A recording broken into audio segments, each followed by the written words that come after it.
Ilara Vance had perfected the art of becoming invisible. It was a skill learned not by choice but by necessity, honed in the suffocating quiet of her uncle's townhouse. She could sit in a crowded drawing room and feel the conversation flow around her as if she were a stone in a stream, present but not perceived. Her future felt like a long grey road stretching into a permanent fog, each day a repetition of the last, marked only by the slow, merciless ticking of the mantel clock. Her uncle, Mr. Thorne, saw her not as a niece, but as a dwindling asset. At 24, she was firmly on the shelf, her small inheritance the only thing lending her any matrimonial appeal. And he had found a buyer, a portly, wheezing merchant whose gaze lingered on her with an owner's appraisal.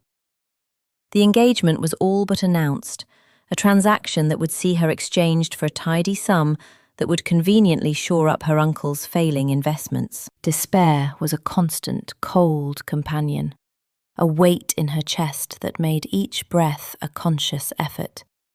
She sat by the window, watching the London rain trace melancholy paths down the glass. In her palm, she worried a small, smooth piece of wood, carved into the shape of a sparrow.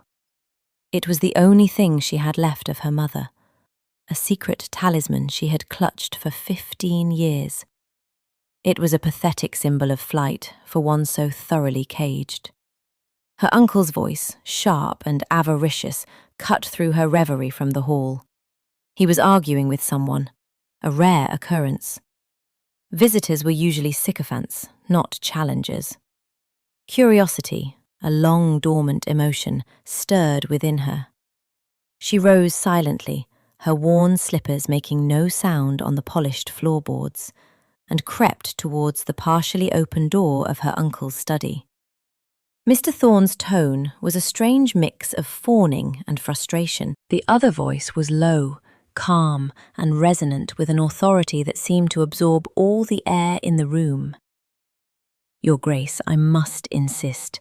The arrangement is all but settled. Lady Vance has given her consent." "Has she?" the deep voice interrupted, smooth as polished granite. "Or have you given it for her? I find the distinction is often critical in matters of this nature." Ilara froze, her hand flying to her throat. "Your Grace, a duke, here, in this house of pinched pennies and faded grandeur." She risked a glance through the crack in the door. She saw her uncle, sweating and agitated, and facing him, a man who seemed to have been carved from shadow and discipline. He was tall and impeccably dressed, his dark hair untouched by grey, his posture ramrod straight. He held a pair of gloves in one hand, and she noticed with a strange jolt that the tips of his fingers were faintly stained with ink, a small, human imperfection in an otherwise flawless presentation. This was Alastair Beaumont, the Duke of Blackwood, a man whose name was a whisper in London society, spoken with a mixture of awe and fear. He was fantastically wealthy, reclusive, and, it was said, utterly devoid of sentiment. He was a creature of ledgers and contracts, not ballrooms and flirtations. "I am prepared to offer you double what Mr. Albright has proposed," the Duke said, his voice devoid of any inflection. "The sum to be settled upon the signing of the marriage contract. You will relinquish all claim to your niece's inheritance and her person. She will become my Duchess." The silence that followed was so profound, Ilara could hear the frantic beating of her own heart. It was a business proposition, delivered with the cold finality of a judge's sentence. Her uncle, after a moment of sputtering disbelief, began to stammer his acceptance. Ilara felt a wave of dizziness. She was being sold, the only difference being the price and the prestige of the buyer. From one cage to another, perhaps more gilded, but a cage all the same. The Duke's gaze lifted, seeming to penetrate the very wood of the door, and met hers. For a terrifying second, she was seen. His eyes, a deep and startling shade of brown, held no warmth, only a keen, analytical intelligence. He gave a slight, almost imperceptible nod, not of greeting, but of acknowledgement. He had known she was there all along. The next week was a blur of legal documents and hurried arrangements. Ilara saw her husband-to-be only once more before the ceremony, at the solicitor's office. He was polite, remote, and addressed his comments primarily to the lawyers. His words hung in the air, precise and cold as surgical instruments. He laid out the terms of their agreement as if discussing the acquisition of a new property. She would be the Duchess of Blackwood. She would have a generous allowance, complete freedom of the household, and she would be expected to produce an heir. In return, he would have a wife who would not trouble him with emotional demands. "Do you find these terms acceptable, Miss Vance?" he had asked, his dark eyes fixed on her face. She had looked at her uncle, who was practically vibrating with greed, and then back at the Duke, whose expression was unreadable. It was a choice between a suffocating prison and a vast, empty one. "Yes, Your Grace," she had whispered, her voice sounding thin and foreign to her own ears. The wedding was a small, sterile affair at a registry office, attended only by the necessary witnesses. There was no celebration, no well wishes. Afterward, he escorted her to a waiting carriage, the crest of the Duke of Blackwood emblazoned on the door. They rode in silence to his country estate, Blackwood Manor, a sprawling Gothic masterpiece of stone and slate that seemed to rise from the mist-shrouded hills like a fortress. The house was as silent and imposing as its master. A skeleton staff, led by a severe but efficient housekeeper named Mrs. Gable, ran the estate with quiet precision. Ilara was shown to a suite of rooms in the east wing, lavishly appointed but cold, the furniture draped in dust covers as if the previous occupant had only just departed. The Duke's own rooms, she was informed, were in the west wing. A vast, echoing chasm of marble floors and shadowed portraits separated them. Their life together settled into a strange, formal rhythm. They dined together each evening at opposite ends of a long, polished mahogany table. The conversation was stilted, limited to pleasantries about the weather or inquiries about her day. He never asked what she thought or felt. He was an impeccable host, ensuring her every material need was met, but he was a stranger. A powerful, enigmatic stranger with whom she shared a name and a roof. She spent her days exploring the manor.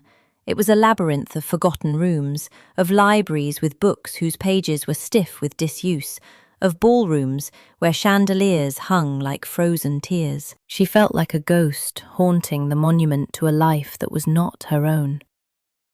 She would often sit in the neglected conservatory, the air thick with the scent of damp earth and decaying leaves, clutching her wooden sparrow and wondering if she had made a mistake. This freedom was a form of isolation more profound than any she had known before. Yet there were moments, small and fleeting, that chipped away at the Duke's impenetrable facade. One evening she shivered, the cavernous dining hall perpetually chilled.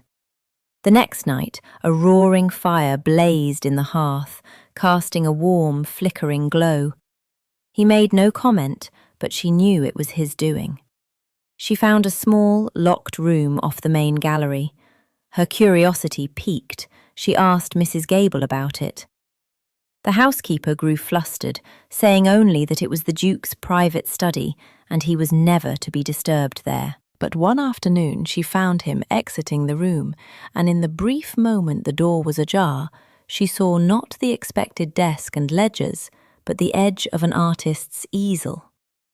He began leaving books for her in the library, which he had ordered the staff to clean and air out. They were not the popular novels of the day, but volumes of poetry, botany, and travelogues from distant lands. It was as if he was learning her tastes through silent observation, communicating through the printed word because spoken ones failed him. He was a puzzle she couldn't solve, a man of stark contradictions. Their first and only venture into society as a married couple was a dinner party at a neighbouring earl's estate. Ilara dreaded it, feeling like an imposter in the fine silks he had provided for her. The whispers followed her as she entered the room on her husband's arm. She was the nobody who had snared the untouchable Duke of Blackwood. A particularly catty viscountess cornered her by the refreshments table. "My dear Duchess," she purred, her smile sharp as broken glass. "You must tell us all. How ever did you manage such a coup? The Duke has shown no interest in marriage for years. We were all beginning to think he had no appetite for it." The insinuation was vulgar and clear. Before Ilara could form a reply, a cold voice cut through the air. "My wife's accomplishments are many, Lady Albright, but I was not aware that satisfying your prurient curiosity was among them." Alistair stood behind her, his presence radiating a chilling authority. The Viscountess paled and stammered an apology before melting back into the crowd. He turned to Ilara, his expression unreadable. "Are you unharmed?" he asked. "I am fine, Your Grace," she said, her voice steadier than she felt. "Alistair," he corrected her quietly. "My name is Alistair." It was the first time he had invited such familiarity. It felt like a monumental concession, a bridge across the chasm that separated them. The incident, however, had consequences. Her uncle, furious at having been cut out of her life and her finances so completely, began to sow discord. Rumours, far more vicious than the Viscountess's snide remarks, began to circulate in London. That the Duke was mad, that the marriage was a sham, a cover for some unspeakable secret, that his new Duchess was little more than a prisoner in his fortress. Ilara learned of this through a letter from a distant cousin, penned with feigned concern that barely masked a gloating delight in the scandal. The words stung, not because she cared for society's opinion, but because they painted Alistair as a monster. He was cold, yes, and distant, but he was not cruel. He had rescued her from a truly monstrous fate. She felt a surprising, fierce surge of protectiveness towards this man who was her husband in name only. Her chance to act came unexpectedly. She had accepted an invitation for tea with the local vicar's wife, a woman whose primary occupation was the collection and dissemination of gossip. The drawing room was filled with other local ladies, their eyes all fixed on Ilara with a mixture of pity and morbid curiosity. "Oh, Your Grace," one of them began, her voice dripping with false sympathy. "We have heard the most distressing things, that you are quite isolated at the manor, that the Duke keeps you from your family." The old Ilara would have shrunk from the confrontation, would have murmured a non-committal reply and fled. But something had shifted within her. She set her teacup down with a quiet, deliberate click that drew every eye. "My uncle, Mrs. Davies, is a man whose interest in my welfare has always been directly proportional to its benefit to his own pocket," she said, her voice calm and even. "My husband, the Duke, has provided me with a home, with security, and with a kindness my own family never saw fit to offer. I am not isolated. I am at peace." She met the woman's gaze without flinching. "And I would caution you," she added, her tone hardening just enough to carry a threat, "that while my husband is a man of great patience, I am not. Slandering him is the same as slandering me, and I do not bear insults lightly." A shocked silence fell over the room. Ilara rose, gave a polite nod to the vicar's wife, and walked out, her back straight, her head held high. She had not waited for a rescue. She had defended her own territory. The realization was intoxicating. That evening, the silence at dinner was different. It was not empty, but charged with unspoken words. Alistair watched her, a strange, contemplative look in his eyes. After the meal, instead of retreating to his wing of the house, he spoke.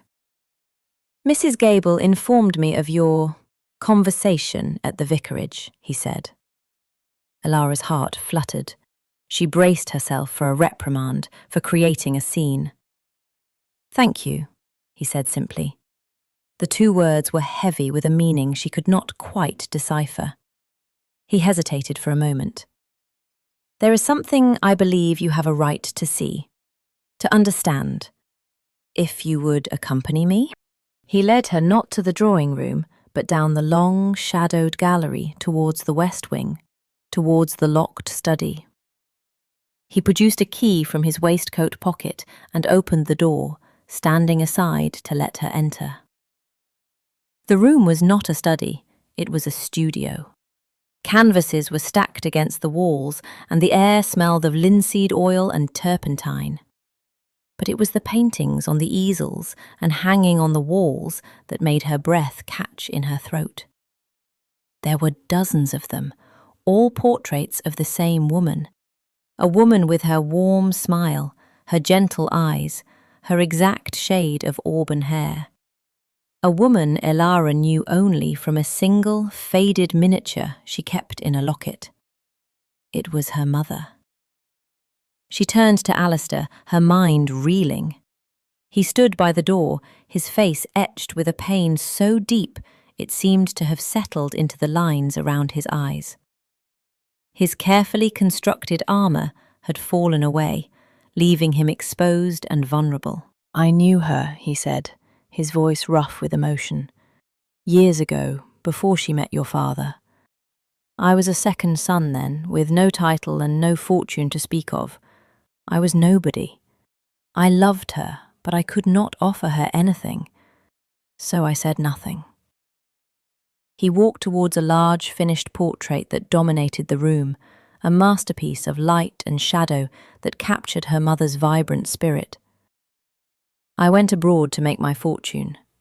When I returned, my older brother had died, and I was the Duke. But she was already married. To your father." He finally looked at Elara, and for the first time she saw not a cold aristocrat, but a man haunted by a lifetime of regret. "I never stopped loving her. When I heard she had passed, and that her daughter was left in the care of a man like Thorne, I could not stand by. I saw it as a duty, a debt I owed to her memory, to protect her child." The truth landed in the quiet room like a dropped pane of glass, shattering everything. The small kindnesses, the books, the protective gesture at the dinner party, they were not for her. They were for her mother. She was not a wife. She was a ghost's shadow, a living relic he had acquired to soothe an old heartache. The revelation was not a comfort. It was a desolation more profound than any she had ever known. She had traded one form of invisibility for another. "I see," she said, her voice a hollow whisper. She felt a sudden, chilling clarity. Her marriage was not a contract between a man and a woman. It was a contract between a man and a memory. And that was a contract in which she had no place, no voice, and no future. It was a debt she had no obligation to help him repay. That night she did not sleep. She sat by her window, the moonlit grounds of Blackwood Manor stretching out before her like a silvered prison. The kindness he had shown her was a mirage, his protection an act of penance. He did not see her, Elara. He saw a spectre from his past. To stay would be to condemn herself to a life of being a reflection, a constant, painful reminder of a love that was never hers. The decision, when it came, was not born of anger, but of a quiet, resolute certainty. He had given her financial freedom in their contract. He had, unintentionally, handed her the key to her own escape. She spent the next 2 days making her arrangements with a calmness that surprised her. Using the funds from her allowance, she sent a wire to a shipping agent in Liverpool, booking passage on a vessel bound for America. A new world, a place where no one knew her name, where she was not Lady Vance or the Duchess of Blackwood, but simply Ilara. A place where she could finally exist for herself. On her last night, she packed a single small valise. She took only a few simple dresses, her books, and the small wooden sparrow. She sat at the delicate writing desk in her room and penned a short, simple letter. Your Grace, I now understand the nature of the debt you felt you owed. You have honoured it completely. You rescued me from my uncle and gave me a sanctuary. For that I will always be grateful. But your duty is fulfilled. I release you from it, and from me. I cannot be the ghost in your house any longer. I am going to find a life where I can be seen for my own sake. Do not look for me. I wish you peace. Ilara. She did not sign it with his name. She left the letter on her pillow, where he would find it. In the cold, pre-dawn light, she slipped out of the silent manor, a lone figure walking down the long gravel drive. A carriage she had arranged was waiting for her on the main road. As it pulled away, she did not look back. The air in her lungs felt sharp and new, the taste of freedom both terrifying and exhilarating.